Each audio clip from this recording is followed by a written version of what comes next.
चलिए तो एक काम करते हैं, ये वाले जो फंक्शंस मैंने अभी छोड़े थे मैं उनको कंटिन्यू करा देती हूँ। तो यहाँ पर देखते हैं, जैसे कि अभी आप लोगों को यहाँ पर मैंने फंक्शन बताया था रिमूव इफ का। रिमूव इफ फंक्शन क्या काम करता है, यहाँ पर वैल्यू को रिमूव करता है according to the given condition. तो अगर आप यहाँ पे remove first occurrence, remove last occurrence, remove last, remove first कुछ भी लेना चाहते हैं ले सकते हैं। इसके अलावा आपको यहाँ पर एक सेट मेथड भी मिलता है जो कि क्या करता है, जो भी इंडेक्स आप स्पेसिफाई करोगे उसी जगह पे एक नई वैल्यू को इंसर्ट कर देगा। तो ये भी रिपीटेड फंक्शन ही है, ठीक है, जैसे हमने ऐड में भी देखा था कि इंडेक्स के साथ भी हम वैल्यू डलवा रहे थे। ऐसे ही यहाँ पर साइज फंक्शन तो साइज दे देता है। एक आता है स्प्लिटेटर। स्प्लिटेटर क्या करता है, ये आपके फंक्शंस मतलब वेरिएबल्स की या फिर कह लो एलिमेंट्स की एक लेट बाइंडिंग जनरेट करता है। लेट बाइंडिंग का मतलब है कि जो भी आप यहाँ पे वैल्यू करेंगे उसी के हिसाब से आपकी क्या होगी, एक लिस्ट जनरेट हो जाएगी। तो अगर आप लोग यहाँ पर स्प्लिटेटर का यूज करना चाहते हैं अपने प्रोग्राम में, तो इसको कैसे यूज करेंगे वो देख लेते हैं। तो चलिए एक काम करते हैं, एक और नई क्लास बना लेते हैं, इसकी लिस्ट डेमो 6 कर देते हैं। सॉरी, क्लास बनाते हैं पहले तो, और इसका नाम रख मैम देते हैं लिस्ट डेमो 6। मैम स्विंग की क्लास चल रही है अभी कि नहीं? स्विंग की क्लास कहाँ से आ गई?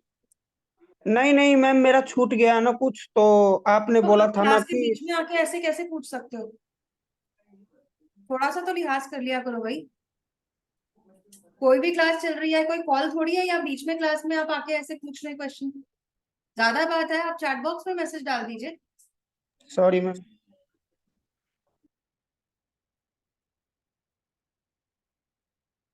तो यहाँ पे हम क्या करते हैं, इसके अंदर हम यहाँ पर इस तरह से इसको यूज करेंगे। तो लेट्स सपोज हमारे पास क्या है, एक एरे लिस्ट है।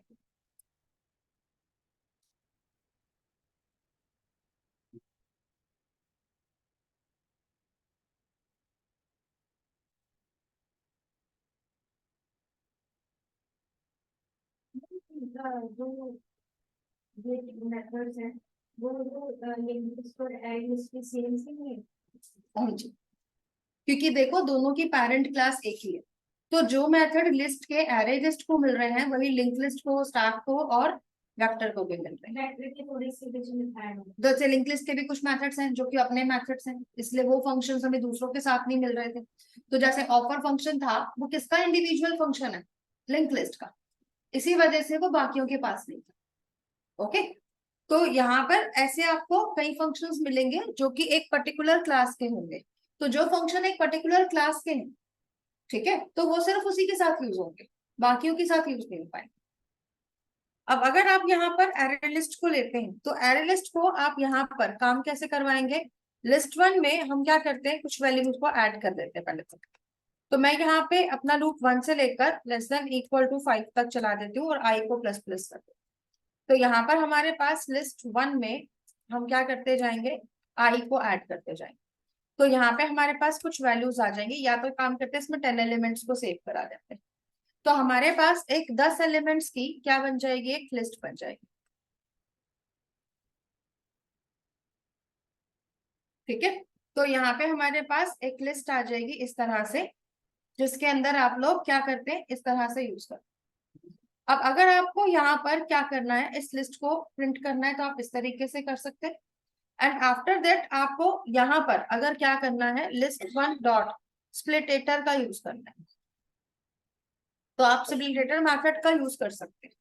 स्प्लिटेटर क्या करेगा, लिस्ट को स्प्लिट करवाएगा, लेकिन यहाँ पर ये आपको सेम लिस्ट में स्प्लिट नहीं करवाएगा, ये आपको एक क्या करके दे देगा, अलग से ऑब्जेक्ट दे देगा। लेकिन वो भी किसका ऑब्जेक्ट है, स्प्लिटेटर का ही ऑब्जेक्ट है। क्योंकि स्प्लिटेटर क्या है, जावा का एक इनबिल्ट इंटरफेस है, और इसके अंदर हम न्यू करके वैल्यू नहीं ले सकते। इसके अंदर हमें कैसे वैल्यू लेनी पड़ती है, मेथड की वैल्यू को गेट कराना पड़ता है, क्योंकि हमें एक ऑब्जेक्ट मिल जाएगा जो कि इसमें सेव हो जाएगा। अब आफ्टर दैट अगर आपने यहाँ पर क्या किया, इसको प्रिंट करने के लिए ट्राई किया, जैसे कि मैं इसका नाम थोड़ा सा चेंज कर देती हूँ, S1 कर देती हूँ, थोड़ा शॉर्ट हो जाएगा। अब अगर मैंने यहाँ पर देखो S1 को प्रिंट करने का ट्राई किया, तो ये हमें क्या आउटपुट देता है, चेक कर लेते हैं। तो ये हमें दिखा रहा है एक तरह से जैसे ट्रू स्ट्रिंग आंसर दिखाता था ना, रेफरेंस आईडी।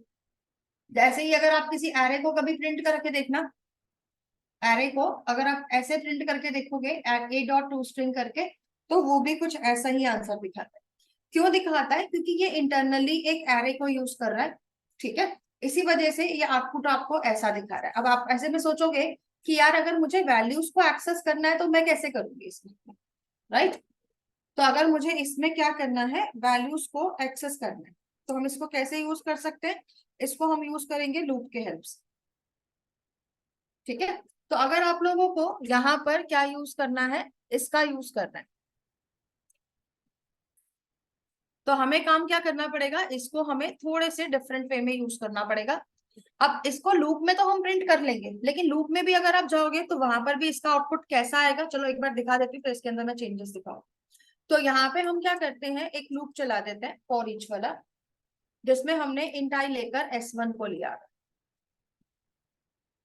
तो देखो यहाँ पर ये क्या कर रहा है, एरर दिखा रहा है, कह रहा है can only iterate over an array और an instance of Java dot language dot iterable. ये कह रहा है कि मैं सिर्फ और सिर्फ एरे के इंस्टांस से आइटरेट हो सकता हूँ या फिर आइटरेबल से हो सकता हूँ। तो अगर आइटरेबल की बात हो रही है तो आइटरेबल भी क्या है, जैसे आइटरेटर था ऐसे ही एक क्लास है जिसका आप यूज करोगे। अब आप सोचोगे कि यार हमने लिस्ट बना दी, स्प्लिट एटर यूज कर लिया, लेकिन हमें एक चीज तो ये भी समझ में नहीं आई कि हमने स्प्लिट किस चीज से किया, राइट?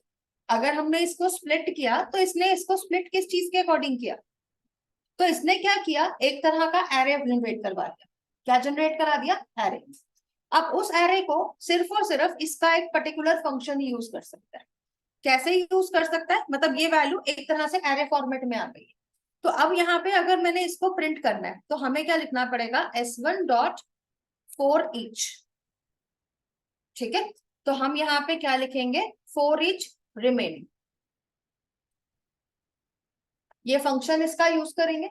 और यहाँ पर हम क्या देंगे, इसमें हम सिस्टम डॉट आउट को ऐसे ही लिखेंगे और डबल कॉलन लगा के फिर प्रिंटलन लिखेंगे, ओके।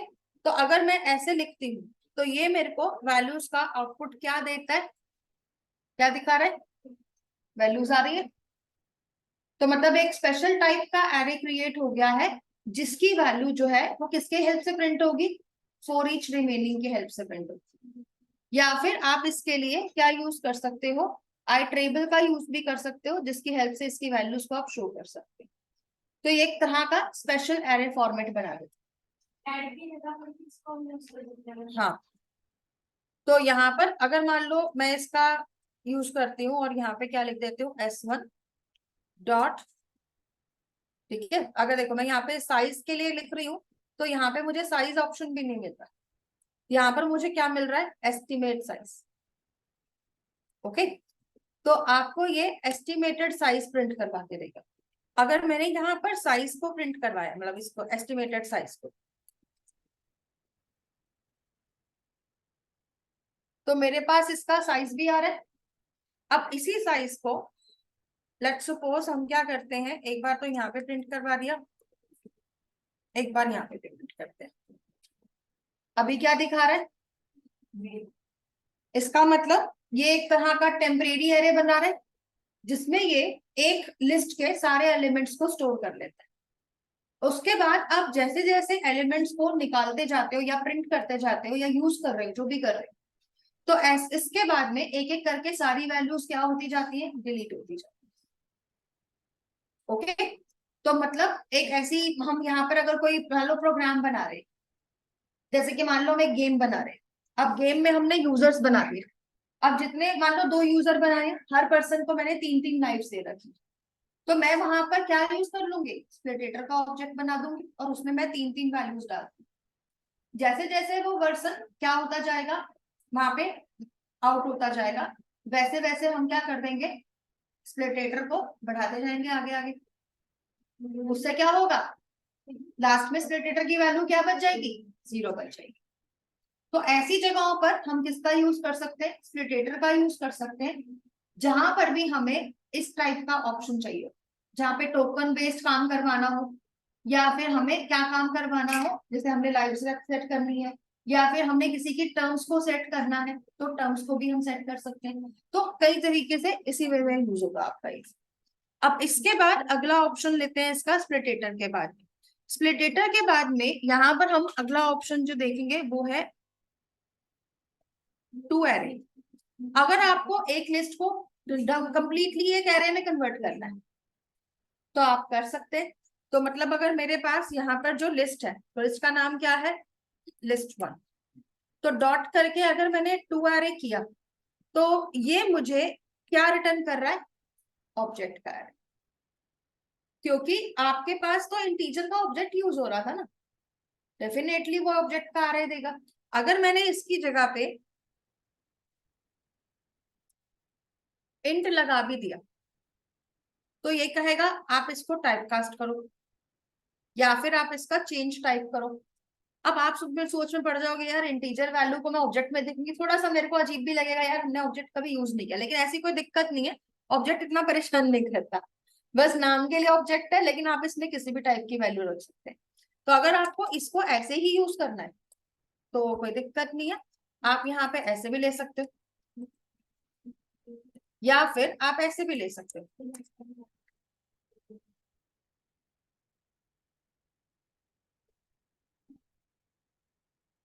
लेकिन अभी क्या कर रहा है, ये प्रॉब्लम दिखा रहा है कि भाई कहेगा कि ऑब्जेक्ट की वैल्यू को मैं इंट में कैसे डालूंगी, इंटीजर की आ सकती है ऑब्जेक्ट की नहीं आ सकती। तो हम क्या करते हैं, यहाँ पे हम इंटीजर निकाल लेते हैं। अब देखो अगर मैंने इंटीजर दिया तब भी वो परेशान कर रहा है। तो इसके लिए पता है क्या करना चाहिए हमारे को, कि यहाँ पर ही हम इसको डिफाइन करते वक्त इंटीजर में ले लेते और यहाँ पे कास्टिंग लगा देते। ठीक है, क्योंकि अगर फिर ऑब्जेक्ट लोगे तो ऑब्जेक्ट के ऑब्जेक्ट से ही यूज करना पड़ेगा इसको, राइट। नहीं तो फिर क्या करो, टाइप कास्ट लगा दो, सिंपल काम खत्म करते हैं। इंटीजर वैल्यू थी इंट में आ गई। ठीक है, तो ऐसे में तो अब अगर आपने इसको इंटीजर में लगा दिया ना तो फिर तो आप यहाँ पे इंटीजर की जगह इंट भी लिख दोगे तो कोई दिक्कत नहीं, क्योंकि इंटीजर की तो सब क्लास है ना int, इसलिए वो उसको उठा लेगा। तो यहाँ पे अगर आपने इसको क्या करवाना है, एरे में कन्वर्ट कराना है तो बहुत ही ध्यान से काम करवाना, नहीं तो भाई गड़बड़ हो जाएगी और फिर ये काम नहीं करेगा। इसमें एक्सेप्शन आ रहा है, ऑब्जेक्ट क्लास की सब क्लास हम्म इंटीजर क्लास जो है वो भी तो ऑब्जेक्ट की सब क्लास है, हाँ। child class। तो फिर वो भी use करेगा। तो टाइप कास्ट कर रहा है ना, क्योंकि देखो ऑब्जेक्ट पेरेंट है, पेरेंट के अंदर हम चाइल्ड का ऑब्जेक्ट दे सकते हैं। लेकिन चाइल्ड अगर कैसे आ रहा है, मतलब चाइल्ड को टाइप कास्ट करना है तो फिर तो मतलब चाइल्ड को तो चेंज करना पड़ेगा ना। मैंने एक बार द्वारा बता क्योंकि देखो ऑब्जेक्ट की वैल्यू जो है, इंटीजर की वैल्यू जो है उस वो ऑब्जेक्ट की वैल्यू को नहीं लेगा, क्योंकि वो उसकी पेरेंट है, एक तरह से आप ये कह रहे हैं। लेकिन ऑब्जेक्ट इंटीजर को उठा लेता, नहीं समझे। ऑब्जेक्ट इंटीजर को कैसे उठाए, यहाँ देखो, चाइल्ड को ले सकता है ना पेरेंट को। यहाँ देखो, चाइल्ड पेरेंट को नहीं ले सकता, पेरेंट चाइल्ड को ले सकता है।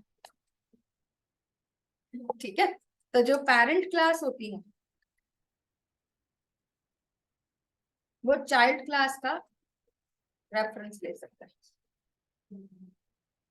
तो इस तरफ कौन है, चाइल्ड है, इस तरफ पेरेंट है, उल्टा हो रहा है, इसलिए नहीं उठाएगा। और अभी देखो इसने इसी बात की एक्सेप्शन भी दे दी कि वो कह रहा है मेन में एक्सेप्शन है जावा dot language dot class cast exception, class java dot language dot object cannot be cast to integer। Okay, इसी बात की एक एरर की दिखा रहा है वो। तो मतलब अगर आपको कोई एरे भी देगा ना तो ये ऑब्जेक्ट टाइप का ही देगा, तो आप उसको फिर ऑब्जेक्ट में ही प्रिंट कर लोगे। ठीक है, तो आपको जो ये एरे निकाल कर देगा तो वो आपको देगा ऑब्जेक्ट टाइप का, तो उसको प्रिंट कराना है तो ऑब्जेक्ट का यूज करो। तो ऐसे यूज करोगे तो कोई दिक्कत नहीं है, आउटपुट तो वैसे का वैसे ही आ रहा है। ठीक है, तो टू एरे क्या कर देगा, ऑब्जेक्ट में एरे बनाकर दे देगा। वैसे इसके और भी मेथड आते हैं जो इसकी प्रॉपर लिस्ट में ले जाते हैं, सो डोंट वरी, अगर आपको ऑब्जेक्ट से में यूज नहीं करना है तो आप उनका भी यूज कर सकते हैं। ठीक है, हाँ जी। मैम वो डीजे वाला क्या वाला समझिए। भाई अगर मैंने यहाँ पर इसको इंटीजर में टाइप कास्ट करने का कोशिश किया तो वो एरर दिखा रहा है। क्यों एरर दिखा रहा है? क्योंकि हम वहां पर ये करने की कोशिश कर रहे थे।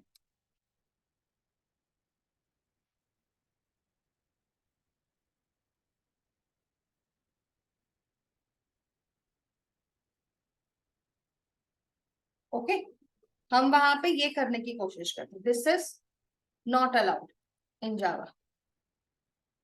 ओके, तो this is not allowed in Java कि आप चाइल्ड क्लास के ऑब्जेक्ट में पेरेंट का रेफरेंस डालें। आप क्या कर सकते हैं, ये कर सकते हैं, पेरेंट के ऑब्जेक्ट में चाइल्ड को ले सकते हैं। इसी वजह से ऊपर एरर आ रहा था क्लास कास्ट का, कि वो कह रहा था कि ऑब्जेक्ट क्लास को मैं इंटीजर क्लास में कास्ट नहीं कर सकता। ओके, आया समझ में? तो क्या चीज अलाउड है? ये चीज अलाउड है। इसका उल्टा होता कि एक तरफ ऑब्जेक्ट होता और दूसरी तरफ इंटीजर होता तो ये ले लेता। ओके, तो ये इस तरह से वैल्यू को नहीं लेगा। चलिए, तो फिलहाल इसके बाद हम आगे का ऑप्शन देखते हैं। तो यहाँ पर देखेंगे, जैसे कि अभी हमने टू अरे देखा, तो यहाँ पे आप क्या कर सकते हो, it converts the specified list into अरे। तो ये भी अरे को कन्वर्ट करता है, बट ये यहाँ पर वैल्यू ले लेता है आपसे। ओके, तो आप यहाँ पर अगर इसको यूज करते हैं तो देखो एक बार इसका ऑप्शन देखते हैं। तो लिस्ट वन डॉट टू अरे अगर मैं ले रही हूँ, तो यहाँ पर ये क्या बोलता है कि अगर आपको एक पर्टिकुलर टाइप की लिस्ट में इसको कन्वर्ट करना है तो आप कर सकते हो। तो आप उस केस में यहाँ पर क्या करते हो, टाइप डिफाइन कर देते हो कि आपको किस टाइप में लेके जाना है। अगर आप इसको ले रहे हो तो यहाँ पर आपको क्या देना है, आपको एक पहले से बना हुआ एरे इसको देना पड़ेगा। तो आप ये कर सकते हैं कि भाई इंटीजर से मैंने आई का एरे बनाया, इक्वल्स टू मैंने क्या ले लिया, इसका न्यू इंटीजर, इसका एरे बना दिया जैसे हम नॉर्मल एरे बनाते थे। और साइज के लिए हमने क्या दे दिया, यहाँ पर लिस्ट वन डॉट साइज दे देते हैं। भाई जितना उसका साइज है इतना एरे बना दो। एंड आफ्टर दैट यहाँ पर आकर अगर मैं किसको दे देती हूँ, आई को दे देती हूँ, तो ये क्या करेगा, लिस्ट वन का जो एरे क्रिएट करेगा, ओके आई नहीं लेते, क्या करते हैं, वाई ले लेते हैं, क्योंकि नीचे आई यूज हो रहा था, दैट्स वाई। ठीक है, तो अगर आप यहाँ पर एक पर्टिकुलर एरे बनाकर उसको दे देते हो तो फिर वो ऑब्जेक्ट में कन्वर्ट नहीं करेगा, फिर वो किस में कन्वर्ट करेगा, जो भी टाइप आप दोगे। अगर आपने कोई टाइप डिफाइन नहीं किया तो उस केस में वो ऑब्जेक्ट का एरे बना कर दे देगा। ओके, तो दोनों में से कोई भी एक फंक्शन यूज कर सकते हो। अगर मान लो मैं यहाँ पर आकर यही वाला लूप किसके लिए यूज कर लेती हूँ, अपनी लिस्ट के लिए यूज कर लेती हूँ।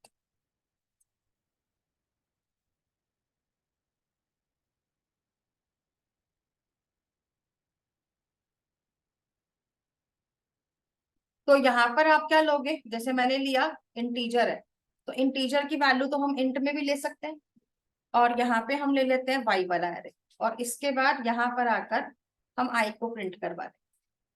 तो अगर अब हम रन कराएं तो अब आ रही है आपकी वैल्यूज। तो मतलब अगर आपने पास पहले से डिफाइन करके एरे दे दिया तो ये उसी एरे में इसको कन्वर्ट करेगा।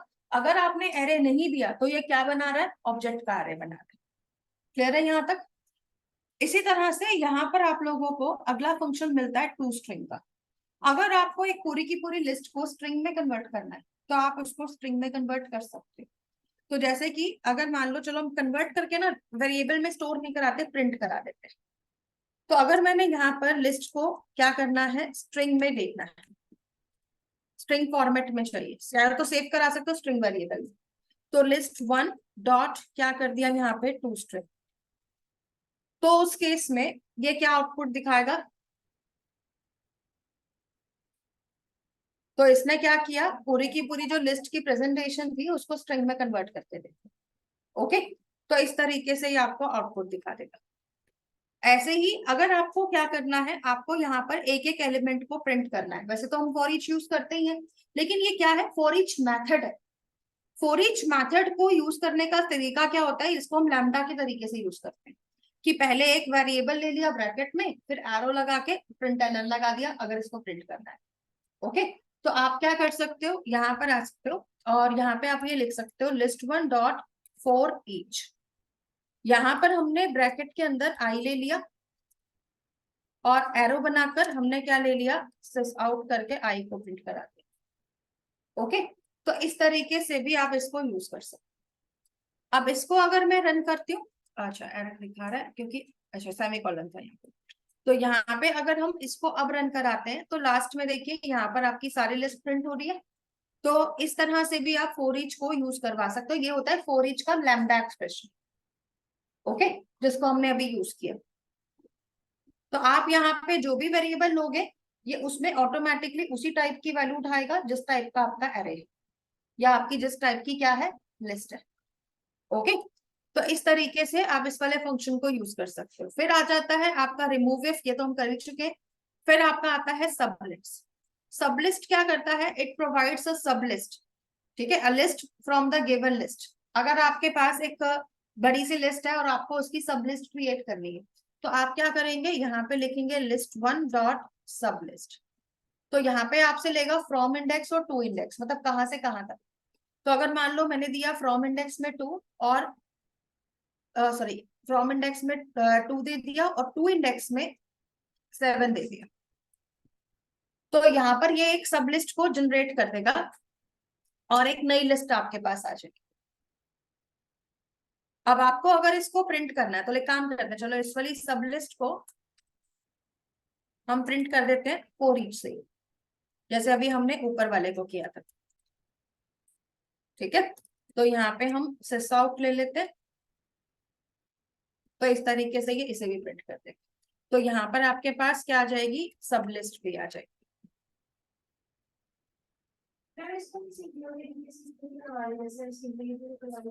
किससे, मतलब बिना ऐसे कर सकते हैं फॉर ईच नॉर्मल वाला फॉर लूप ना, कर सकते हैं, ऐसे भी कर सकते हैं। तो नया चीज नहीं सीखोगे, पुराने पे चलते रहोगे। समझ आ रहा था, इसके बाद मैंने समझ नहीं हाँ, मुझे शक्ल देख के लग ही रहा था। कहाँ से समझ नहीं आ रहा बताइए।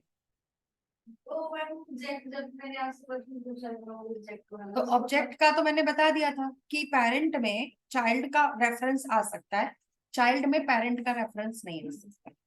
तो इसीलिए हमने यहाँ पर ऑब्जेक्ट का अगर एरे बनाया था तो यहाँ पर ऑब्जेक्ट का एरे को हम किसी में कन्वर्ट नहीं करेंगे, ना इंटीजर में ना किसी और चीज में।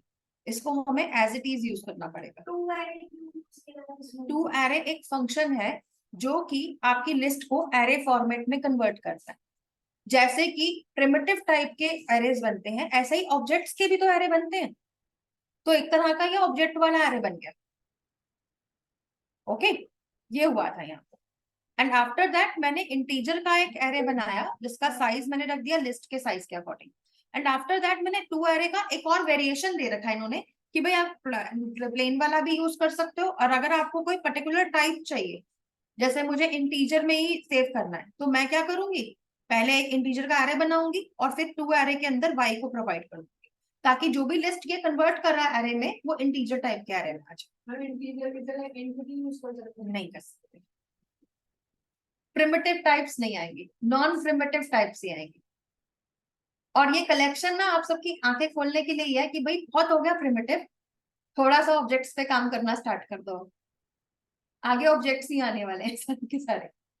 प्रिमिटिव आएंगे लेकिन कम आएंगे, नॉन प्रिमिटिव ज्यादा आएंगे। तो नॉन प्रिमिटिव्स पे काम करना है, कलेक्शन फ्रेमवर्क आपको यही चीज सिखा रहा है। ओके, चलिए फिलहाल अभी यहाँ तक क्लियर है, अभी समझ में आ गया। हाँ जी, हम दोबारा देखेंगे एक बार।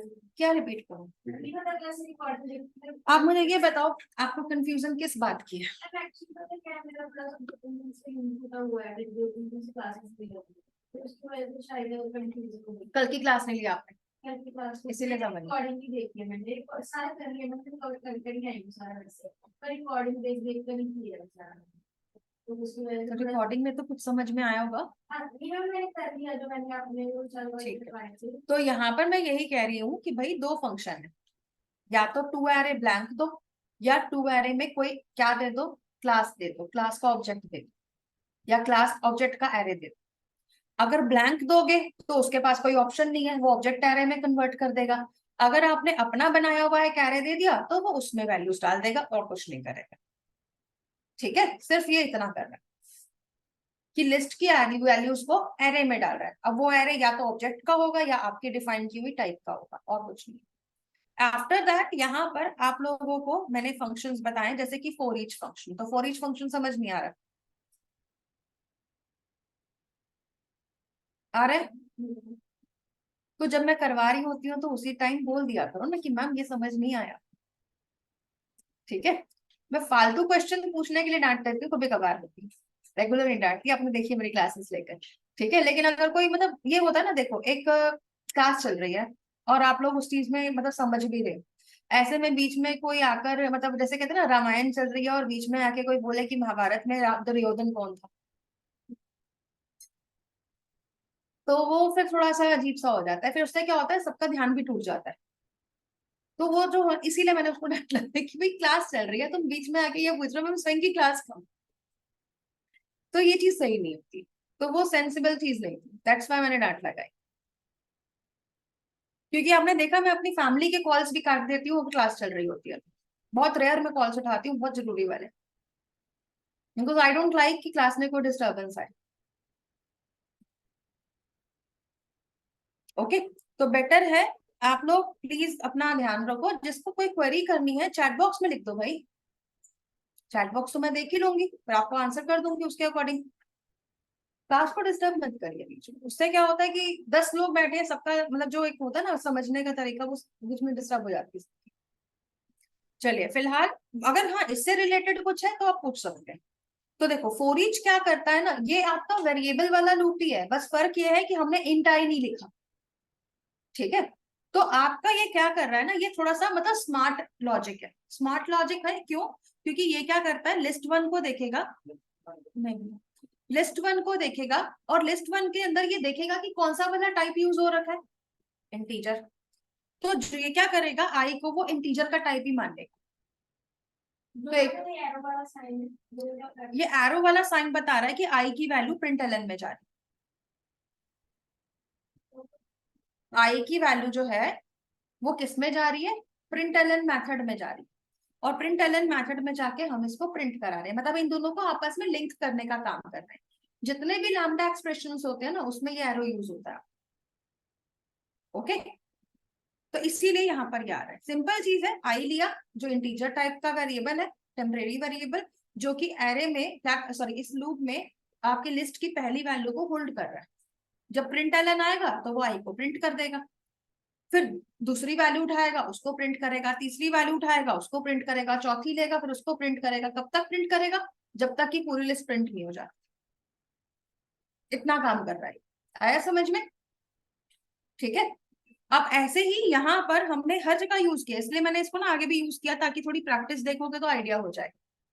तो यहाँ पर भी हमने यही काम किया कि जब हमने इसमें सब लिस्ट को प्रिंट करना था तो मैंने आई लेके प्रिंट एलन लगा दिया एरो में। तो अब मैं क्या करूंगी, बस आई को प्रिंट कर दूंगी, थोड़ा कोड शॉर्ट में हो गया। ठीक है, तो इससे आपके पास आपकी सब लिस्ट भी आ गई।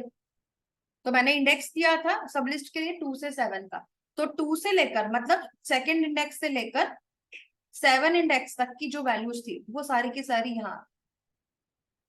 ओके, अब इसके बाद अगला फंक्शन देखते हैं। चलिए अगले आगे इसके वाले कोई फंक्शन नहीं है, काफी इजी इजी फंक्शंस है। वेक्टर भी देख लीजिए आप इसको। तो वेक्टर के अंदर देखो मैंने जो ये फंक्शंस दे रखे हैं ना, ये सिर्फ वेक्टर के नहीं है, वैसे तो ये सारी क्लासेस के ही हैं, कुछ एक्स्ट्रा फंक्शंस है कुछ रिपीटेड भी। ऑल ऐड फंक्शन हो गया या ऐड ऑल हो गया, या फिर ये कह लो ऐड का जितने भी दिख रहे हैं। कैपेसिटी फंक्शन हम कर चुके हैं, क्लियर फंक्शन हमने देखा था, तो जो जो रिपीटेड है वो मैं नहीं करा रही। जैसे कि क्लोन है, कंटेन्स ऑल है, तो कंटेन ऑल क्या करेगा, आपसे एक लिस्ट लेगा। जैसे अभी हमने थोड़ी देर पहले क्या किया था, रिमूव करवाए थे एलिमेंट्स बहुत सारे एक साथ में, ऐसे ही आपको 3-4 एलिमेंट इकट्ठे सर्च करवाने हैं, तो आप उसको लिस्ट में डालकर इसको दे दो, तो इन सबको सर्च करेगा, और अगर सारे मिल गए तो आंसर दिखा देगा। तो देखो अगर आपके पास ऐसा कुछ भी आता है तो आप इसको यूज कर सकते हो। कॉपी इनटू फंक्शन भी क्या करता है, आप यहाँ पे जो भी टाइप का ऑब्जेक्ट दोगे, इंटीजर का, कैरेक्टर का, स्ट्रिंग का, या फिर किसी क्लास का, किसी भी टाइप का ऑब्जेक्ट देते हो तो ये उसकी वैल्यूज को एरे में कन्वर्ट कर देगा। ओके, एलिमेंट ऐड क्या करेगा, ये भी रिटर्न करने का काम करेगा, जो भी इंडेक्स दोगे उसके एलिमेंट को फेच करेगा। इंश्योर कैपेसिटी क्या करता है, आप लोगों ने कल क्या देखा था, यहाँ पर वेक्टर देखा था। वेक्टर में ये क्या कर रहा था, इंक्रीमेंट कर रहा था। तो यूजुअली ये क्या करता है, इंक्रीमेंट जब करता है तो डबल ले लेता है। अगर मैंने कोई इंक्रीमेंट की वैल्यू दी तो उसके अकॉर्डिंग इंक्रीमेंट करेगा, लेकिन ये रहेगा कि जो साइज है वो हमेशा इंक्रीमेंट से क्या रहता है, कम रहता है, मतलब जो आपकी जो कैपेसिटी होती है। तो अगर आपका जैसे टास्क खत्म हो गया और आपको लग रहा है कि यार जो एक्स्ट्रा स्पेसेस आ गए थे ना, मुझे वो हटाने हैं, क्योंकि मुझे अब इसमें और वैल्यू नहीं डालनी, तो ऐसे में आप इंश्योर कैपेसिटी फंक्शन का यूज करो और इसमें आप मिनिमम कैपेसिटी बताओगे। आप जितनी भी कैपेसिटी बताओगे उसी के हिसाब से, अगर वो कैपेसिटी मतलब जो अभी वाली कैपेसिटी, जैसे कि मान लो अभी जो लिस्ट की कैपेसिटी है वो है 10, ठीक है, और उसमें वैल्यूज आ रखी है 10 की 10, तो मैंने अगर इंश्योर कैपेसिटी में 10 दिया या 11 भी दिया तो वो उसकी कैपेसिटी 10 ही रखेगा, 11 नहीं करेगा। लेकिन अगर आपके पास की जो कैपेसिटी है वो कितनी है, 7 है, और उसके अंदर वैल्यूज कितनी है, 5 है, और मैंने क्या कहा इंश्योर कैपेसिटी में वैल्यू देकर कि भाई इसकी जो कैपेसिटी है वो 5 कर, तो ये क्या करेगा, 6 और 7 जो खाली पड़े हुए हैं उनको हटा देगा। मतलब पहले ये बहुत ही स्मार्ट फंक्शन है, ये क्या देखता है कि अगर जरूरत है तो मैं कैपेसिटी को खत्म करूंगा, नहीं तो नहीं करूंगा। ओके, तो जरूरत मतलब कब आएगी, जब स्पेसेस खाली होंगे। अगर स्पेसेस खाली ही नहीं है फिर तो वो कुछ करेगा ही नहीं, ब्लैंक करके वापस आ जाएगा। ओके, तो अगर स्पेसेस एम्प्टी पड़े हुए हैं तो ये उनको हटा देगा और कुछ नहीं करेगा। ऐसे ही यहाँ पर इक्वल्स फंक्शन आता है। इक्वल्स फंक्शन क्या करता है, आप यहाँ पर जिस भी ऑब्जेक्ट को कंपेयर करना चाहते हो उसको यूज कर सकते हो इसके साथ, मतलब दो लिस्ट को आपस में कंपेयर करने के, कि दोनों लिस्ट जो है वो एक दूसरे की इक्वल है या नहीं। फर्स्ट एलिमेंट आपको लिस्ट का मतलब वेक्टर का पहला एलिमेंट निकाल कर दे देगा। फॉर ईच लूप तो अभी आपने देखा ही है कैसे यूज होता है, तो ये वही वाला लिस्ट आ जाएगा आपका। गेट फंक्शन इंडेक्स से वैल्यू देगा। हैश कोड क्या करता है, जो भी लिस्ट आप दे रहे हो, वेक्टर लिस्ट कोई भी दे रहे हो, उसका हैश कोड रिटर्न करता है। हैश कोड एक स्पेशल टाइप का यूनिक कोड होता है जो हर ऑब्जेक्ट को क्या करता है, यूनिकली आइडेंटिफाई करता है। ज्यादातर हम इसका यूज कब करेंगे, जब मेरे पास मान लो एक ही जैसी दो चीजें आ जाती हैं और मुझे दोनों को कंपेयर करना है कि कहीं ये दोनों सेम रेफरेंस को तो नहीं दिख रही है, तो ऐसे में हम क्या यूज करेंगे, उसका हैश कोड यूज करके चेक कर सकते हैं। क्योंकि अगर दो वैल्यूज का हैश कोड सेम है इसका मतलब वो सेम स्पेस से आएंगे। ओके, ऐसे ही इंडेक्स ऑफ फंक्शन आता है, जहां पे आप जो भी वैल्यू दोगे उसका इंडेक्स बताएगा। तो आप देख सकते हो मैक्सिमम फंक्शन आपके क्या है, रिपीटेड है, तो जो जो हम लोग कर चुके हैं तो इनको करवाने की जरूरत तो नहीं है। ठीक है, हाँ, एक सॉर्ट फंक्शन आपको मिल जाता है, तो ये क्या करता है, आपकी लिस्ट को सॉर्ट करने का काम भी करता है। तो ये एक एक्स्ट्रा फंक्शन है। एक फंक्शन ये भी है, देखो, ट्रिम टू साइज, ये भी वही वाला काम करेगा जो इंश्योर कैपेसिटी कर रहा था, कि अगर एक्स्ट्रा स्पेस है उसको हटा देगा, और कैपेसिटी और साइज का जो नंबर है वो एक ही कर देगा। मतलब साइज अगर 5 है तो कैपेसिटी भी 5 कर देगा, जो एक्स्ट्रा स्पेस होंगे उनको हटा देगा। लेकिन अगर एक्स्ट्रा स्पेस नहीं है फिर कुछ नहीं करेगा, फिर वैसे का वैसे ही रहेगा। तो यहाँ पर आप लोग अगर सॉर्ट फंक्शन का भी यूज करना चाहते हैं तो देखिए हम सॉर्ट कर लेते हैं इसको। तो वैसे भी हमारा एरे सॉर्टेड ही दिख रहा है यहाँ पर, तो लिस्ट डेमो 5 में आ जाते हैं। यहाँ पे हमारे कुछ एरेस थे जो सॉर्टेड नहीं, तो हम क्या करते हैं, चलिए ये लिस्ट 2 को यूज कर लेते हैं। ठीक है, तो लिस्ट 2 जो है, अगर आप यहाँ पर L2 डॉट क्या लिखते हैं, सॉर्ट, तो ये क्या करेगा कि भाई अगर आपको सॉर्ट यूज करना है तो आपको क्या यूज करना पड़ेगा, इसका एक ऑप्शन यूज करना पड़ेगा जिसको हम कहते हैं कंपेरेटर। कंपेरेटर जो है वो यहाँ पर यूज नहीं हो सकता अभी फिलहाल के लिए, क्योंकि इसको इन्होंने जावा से क्या कर दिया, डेप्रिकेट कर दिया। अगर मैं इसको यूज करूंगी भी तो एरर दिखा देगा। तो इसको यूज करने का एक और ऑप्शन आएगा आगे चल के आपका, वो मैं आपको बताऊंगी अगले वाले ऑप्शंस के साथ में। ठीक है, तो फिलहाल अगर हम सॉर्ट को यूज करना चाहते हैं तो अभी हमें इसको थोड़ा सा छोड़ना पड़ेगा। इसको हम लेंगे बाद में, जब हम कंपेरेटेबल का क्या ले लेंगे, सब्सटीट्यूट दिखाएंगे इसके अंदर। ठीक है, तो फिलहाल आपकी जो लिस्ट इंटरफेस थी उसके सारे के सारी क्लासेस हमारी खत्म हो चुकी है। इसके बाद आप लोगों को यहाँ पे मुझे जो अगली क्लासेस करानी है वो मुझे करानी है क्यू की, लेकिन ये आज की क्लास में हम नहीं करेंगे। ये हम नेक्स्ट क्लास में करेंगे, जो आपकी कब होगी? नहीं, ट्यूसडे को। ट्यूसडे को 1 PM में आपकी क्लास होगी नेक्स्ट। उसके अंदर आपका यही टॉपिक कंटिन्यू होगा। 10 से 11 12 बजे तक क्लास होती है।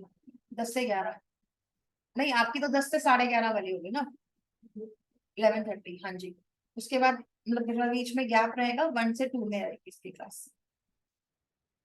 ओके, तो 1 से 2 में आप लोगों की कलेक्शन की जो क्लास है वो रिपीट हो जाएगी, क्योंकि ये मैं 2-3 बैचेस को करवा रही हूँ, तो जब कलेक्शन खत्म होगा फिर तो आप अपने उसी बैच में आ रहे हैं। ओके, जिसमें आप आ रहे हैं, बाकी आप लोग दोनों में आ सकते हैं। सैटरडे संडे नहीं होगी, क्योंकि इस हफ्ते खत्म हो जाएगा, क्योंकि ये अब जो बचा है ना आगे का, इसमें फंक्शंस ज्यादा नहीं बताऊंगी मैं, क्योंकि फंक्शंस जितने बताए यही सारे हर जगह यूज होने वाले। ये एक बार की मेहनत होती है, उसके बाद तो बस ये है कि मेनली क्लासेस देखनी है कौन कौन सी हैं, डिफरेंस क्या है उनके बीच में और कैसे यूज होती है। तो मैक्सिमम 2 क्लासेस आपकी आएंगी आगे, और 1 या 2 क्लासेस हद से हद, तो ट्यूसडे और वेडनेसडे में हम इसको फिनिश कर लेंगे।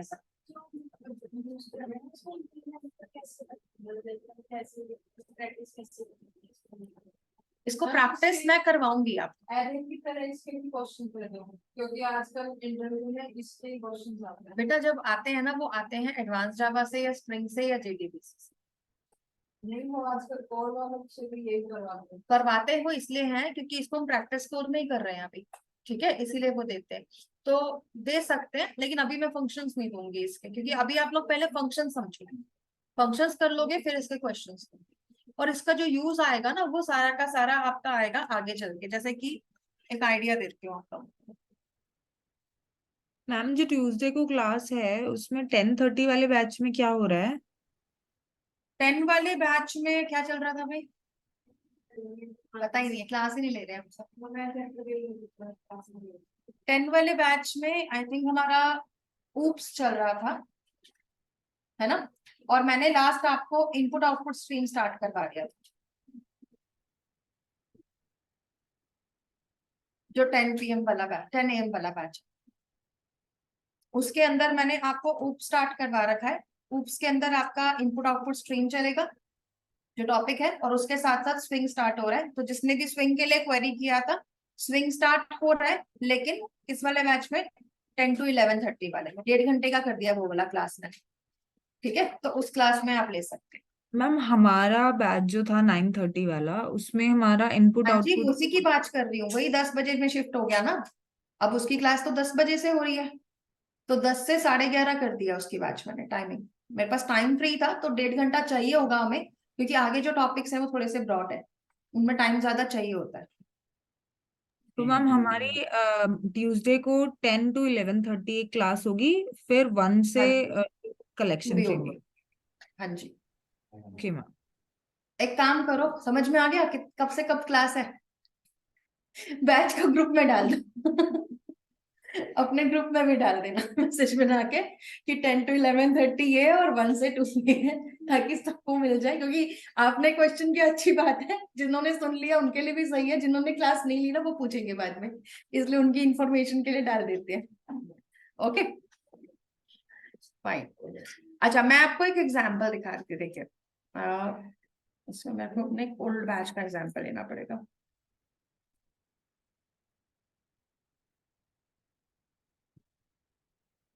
यहाँ मैंने ना एक हाइबरनेट, जैसे हाइबरनेट में भी इसका यूज आएगा आपका। इसका यूज हम कब करते हैं? जब हमें डिफरेंट टाइप का डेटा यूजर से इनपुट करवाना होता है, और ऐसे में हमें नहीं पता होता कि कितनी वैल्यूज आ सकती हैं। तो ऐसे सभी केसेस में हम किसका यूज